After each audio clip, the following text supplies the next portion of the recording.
Good morning, my friends, and welcome to today's Get Clarity training. Today we're going to be talking about the more things the thing is doing. Today we're going to be talking about the 8 fantasies of codependency, how they relate to our journey beyond it, because, well, if we don't understand our fantasies, at least the 8 common ones, the 8 dominant ones, we're going to get trapped in them at some point, again, in our world. So, if you're new to me, I'm Marshall Burtcher, and I help codependents rediscover their well-being and happiness after narcissistic abuse and codependency. I help them accomplish that by healing the trauma bond, which is the root of codependency, and then helping them come to know, love, and live who they are, and then help them create happy relationships. So, before we get started in that, I need to share this out to the community real quick.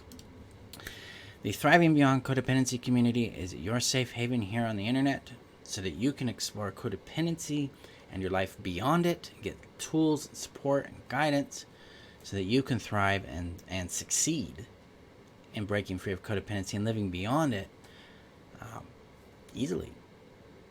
Easily, I can put a little star on that. Simply probably is probably a better word there. But yeah, so the link is above on Facebook, below on YouTube, and if you're on YouTube, hit that subscribe button. So I'm going to get this shared out now to the community. And there it is. And voila. And it is done. All right. So my friends, let me know you're here in the comments. Let me know how you are and what you've been gaining out of the Get Clarity course, because I am curious about how this is working for you. Okay. So the 8 fantasies of codependency. I took some notes. Those notes are actually in the description above on Facebook and below on YouTube, so you can get those 8 fantasies there. But I took some notes here so that you and we make this work. All right. So the 8. Well, first of all, why do we have fantasy? Why is this present in our world? Well, fantasy and codependency. Well, codependency depends on fantasy. Codependency doesn't necessarily exist without these fantasies. So what the fantasy does is it helps us cope with reality. It helps us enter a little space of denial so that we can deal with the pain, and while trying to keep the attachment and connection we have with the other person. The function of fantasy is ultimately to try to get as much of your needs for safety and well-being and attention and love and connection and play met in a toxic situation. That's the goal of it, is to cope. Fantasy is dangerous because of that, because it teaches you to normalize abuse. It teaches you to normalize the relationship dynamic, and that harms you, because then you think, well, I can tolerate this. This is better than nothing, so I'll stick around. That kind of thing. And that develops what I call undue tolerance, where we become very tolerant about what's going on, especially the abuse and the neglect that is happening. All right. That's the function of fantasy. And this happens in 8 different fantasies. This is fantasy blossoms into these 8 different, let's say, flowers or plants that keep us a little bit in the seduction. Now, fantasy is driven by the seduction phase of the seduction abuse discard cycle. It's driven by the intermittent reinforcement components in the S.A.D cycle. It's driven by the euphoria that we feel, and it's shaped by the unmet needs and the attachment needs we have, our sense of identity, our sense of connection, our sense of belonging and value, all influence how these fantasies show up in our particular individual experience of codependency. So here we go with these 8 dominant fantasies, and I've got one that says 7 because originally it was 7, then I realized, hey, there's another one.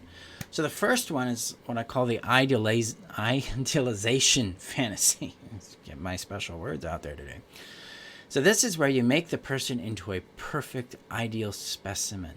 You magnify all the positive things that they do. You even might add positive traits to the person that they're not actually doing. And then you minimize the negative or completely deny the negative elements that this person brings into your world.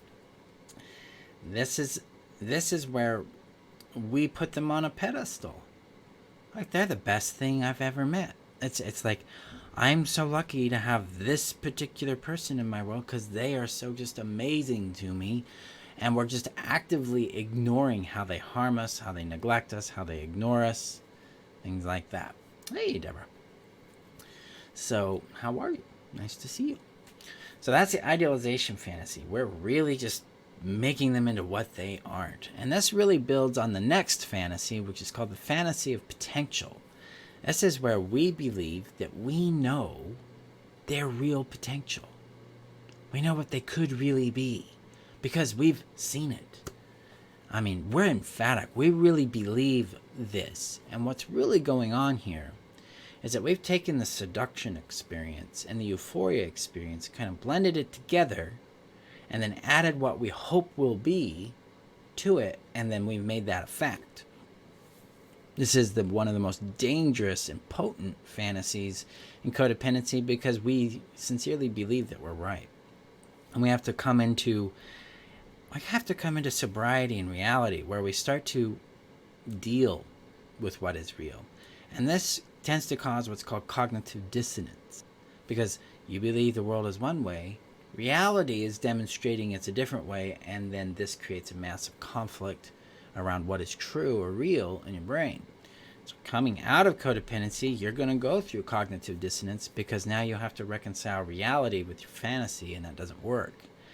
Now, what really happens is your fantasy collapses, and now you'll have to start dealing with a vacuum that's created in that collapse of identity, understanding what is real, getting in touch with actual reality, and then dealing with the enormous amount of emotions and feelings that come with that. So if you're going through that, go gently with yourself. This is not an easy process, but it's worth it because once you get to sobriety, everything starts making sense. Because in fantasy land, much like in a dream, things kind of are cool, but something's off. This doesn't make as much sense as it should. That's what's going on there. All right, so fantasy of potential. My friends, you don't know their potential. You don't even know your own potential. See, that's the thing here. When we give up thinking we know who someone could be or should be or will be if they were just blah, blah, blah, we get into the real sobriety world of accepting people as they are, and we stop projecting ourselves onto them.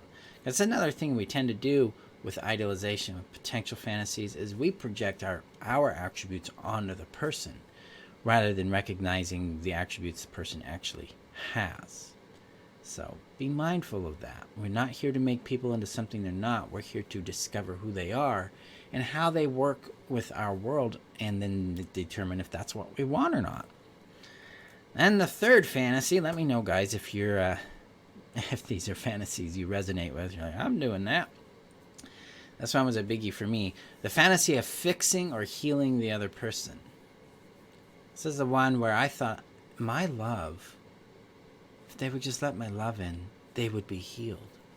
Their trauma would go away. Then they would become the person I think I know them to be, because, the idealization of potential fantasies get activated there. This is where we really think that we have the ability to heal the other person with our love, that we can fix them and their pain. Now, this fantasy has some really powerful components to it that are extremely convincing, because in our journey in codependency, our fawning and our attempts to regulate the other person's emotions and pain and care for them have succeeded sometimes, and that's convinced us that we might actually have the ability to heal other people. The thing what we're ignoring here is that change we witness in the other person is never permanent, and it's usually quite shallow and fleeting, and then we have to go through it again. We don't understand that healing is actually a transition into a different state of being over time. We never witness that. We're just hoping that one day it'll be enough. That's a potent one. We don't heal anybody. We don't fix anybody. Period. Some people call me a healer. I don't heal you.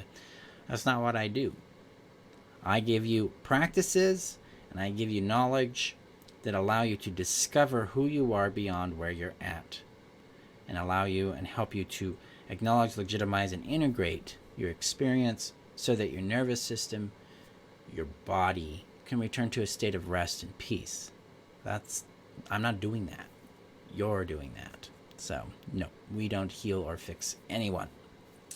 Fantasy number 4. Hey, Kayam. It's so much easier to believe in their potential than mine. Oh, yeah, easy.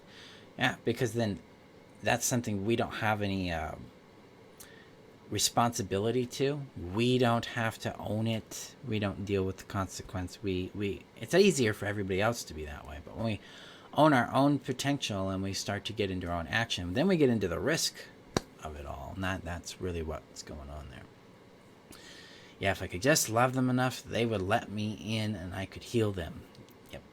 Yeah, and it doesn't work. Yeah, it's a heartbreaking one to really get in contact with. This is why I often say that healing from codependency is more about grieving what wasn't and what we hoped would be. So it's kind of the challenge, the journey there. 4th fantasy, the fantasy that you know their true self. So it's very similar to potential, but it's different in that we're claiming we know who they really are. And this is completely based on the Euphoria and Seduction component of the S.A.D cycle and the EDD cycle. We don't know who they are. It's very arrogant to assume we know who someone actually is, especially if they're behaving in ways that are counter to the thing we claim them to be. See, when we get into a sober experience with a person, we can come to know who they are right now. We can come to understand, oh, this person, based on their patterns of behavior and how they show up, tends to be this kind of person. But in this fantasy of knowing who their true self is, we are assuming an enormous amount of information and insight into a person that defies our experience of them, I think, and contradicts reality. This is back into a special kind of form of the potential fantasy. And I know who they really are, and they just need to heal, and that'll allow them to be that person. So it's kind of a mix of other fantasies. And it's a dangerous one, because then it convinces us that we know who other people are too. Rather than allowing us to discover who these people are and get to know them on their terms, we're projecting onto them who we believe them to be. I've got this another eye thing here, my goodness. And eyelashes in the eye, not fun. And what this does is we start treating people according to the fantasy we have about them, and we don't get to know them. And a lot of times in dating, this shows up as I'm in love with the idea of who you are, not who you are. It sets us up to try to manipulate and control people. It sets us up for a very heartbreaking experience when that person isn't who we thought they were. In fact, maybe they do something that's quite normal and healthy in the world, and we take it as a deep hurt or a deep offense and attack them for it. I have been guilty of doing that way back in the past.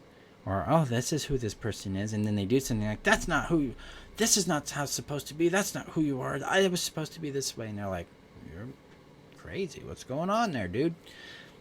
We have to be really careful about this. We need to discover who people are and who they choose to be. We have no business defining who someone else can be or what their true self is. This also feeds into the twin flame concept of, oh, we're twin flames. We're supposed to have this thing and go and run with it. No. Twin flames, typically, it's an apt description for trauma bonding in my book. So be mindful of that. Fantasy number 5 is the fantasy of normality. It's like, well, this is what happens in relationships. This is the hard work of making a relationship work. Getting yelled at, gaslighting, being called names, being attacked, being abused, being neglected. This is what hard work is in the relationship. This is the work that we've got to work out in it. This is what we've got to take care of here. That is a huge fantasy. We're normalizing the abuse, and we're thinking that this is how life is. it isn't that way. The real work in a healthy relationship is about polishing the rough edges of where we're incompatible, building bridges of understanding, and nurturing our co-regulated needs and wants and desires. It's about cooperation and about getting more and more sincere and vulnerable and open with what we want and how we want it, what we need and how we need it, allowing ourselves to be received, seen, and loved by another.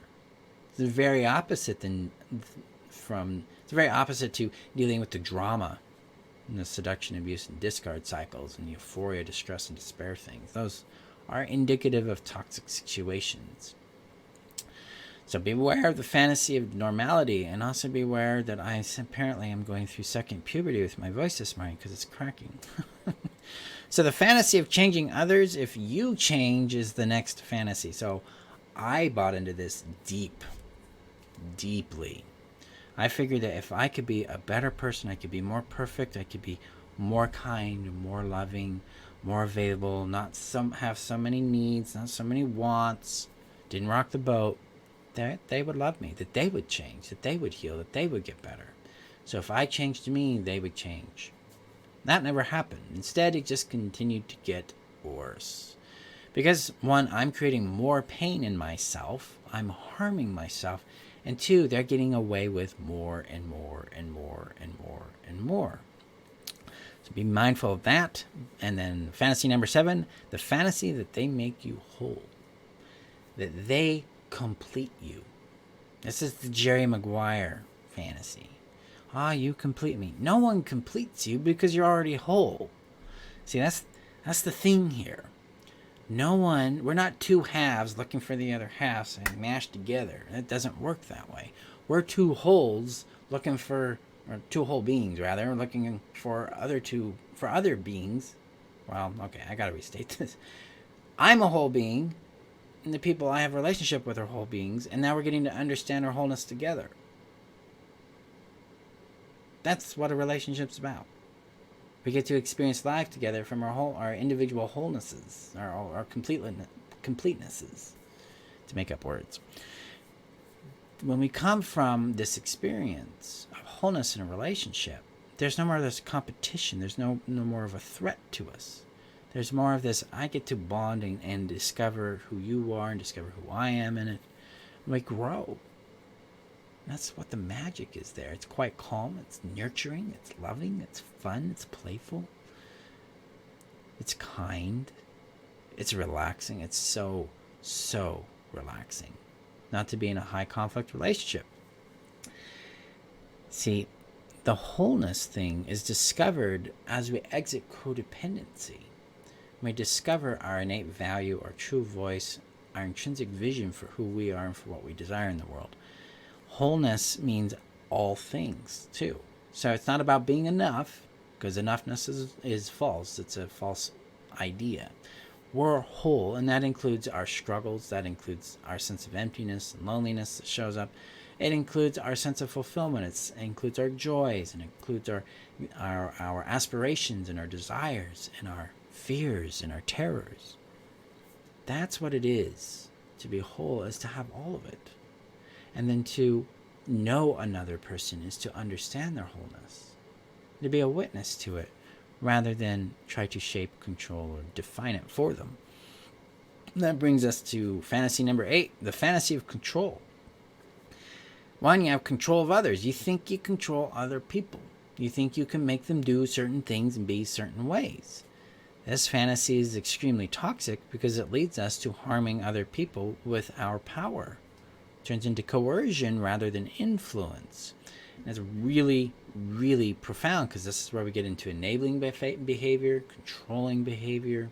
This is where we become critical and criticizing of others. It's where we think we know best for them, things like that. It's very dangerous. We actually have no control over other people's feelings, desires, choices, and actions.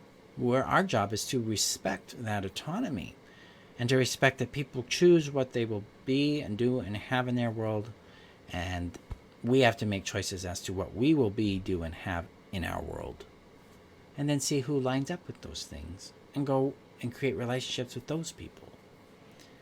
These are the 8 dominant fantasies of codependency. So keep an eye out for them as you heal.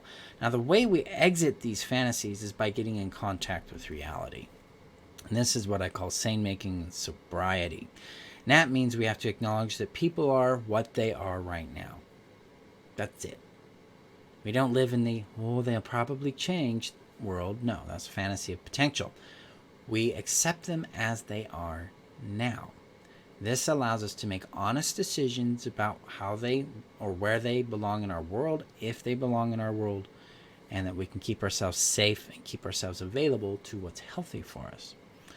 It also allows us to understand what we need and how we need it so we don't change ourselves. Instead, we come to respect and value ourselves in a way that allows us to have symbiotic, reciprocal, kind, loving relationships with other human beings. Grace says, so we, in our inner wound, fantasy identity, project that we can see clearly and heal others. Fantasy projection, fantasy on affection. Yep, exactly. We don't do these things. We have no capability here. And it's none of our business if someone heals or doesn't heal, and it's none of our business as to who someone is or isn't. Our business is to understand who they are and how they line up with our world, so that we can make honest decisions about how they line up in our world and where they belong and where they don't, so that we can have happy, healthy, safe relationships. Now, reality making is difficult because we've got to shatter the fantasy. We've got to journey in through grief. We've got to journey in through shame. We've got to get really in contact with our unmet attachment, our unmet needs, our incomplete identity. This is the real work of healing that sets us free from needing to be codependent. It's what allows us to come into our self-advocacy, our self-sovereignty, back into our power, and to create secure bonds with others where we don't lose ourselves in the relationship, and we're not smothered and absorbed in it, and where instead we're two whole beings that allow each other to be seen and valued for who we are. And that's where we can create real companionship, intimacy, support, and play in our world. So that's how we do it. If you're looking for guidance, you want specific training and guidance through that, the Heal Yourself strategy is how I help you accomplish that. You can learn more about that. Links above on Facebook, below on YouTube. And again, hit that subscribe button on YouTube. Thank you guys for showing up for today's training. We're going to be leaning into and exploring attachment and identity and power over the next several weeks, so stay tuned for that. Remember that you're worth knowing, loving, and keeping, and I will see you guys in our next video. Have a great day. Be safe out there.